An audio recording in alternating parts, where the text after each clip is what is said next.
How to install custom themes without a root on Android device. So hello guys, welcome back to my YouTube channel. To install custom themes on Android without root access, you can actually utilize apps such as Substratum with Andromeda add-on, or find a specific theme or installer on your devices manufacturers ROMs like Samsung's One UI.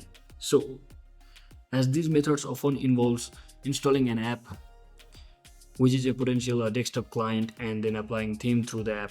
So manufacturers also offer a built-in theme options with their UI. So if you're also using an Samsung device just like me, you may not need to download any sort of extension or third-party application. So as you just have to long press on your home screen from your Samsung mobile device and simply head over to the option that is called themes. So simply select it, and once inside here you can basically download and install the theme APK files, or you can just choose in between the theme that you would like to download or have it installed on your mobile for free.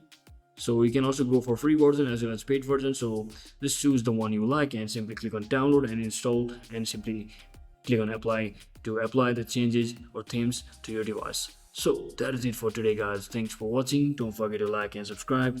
See you on the next one.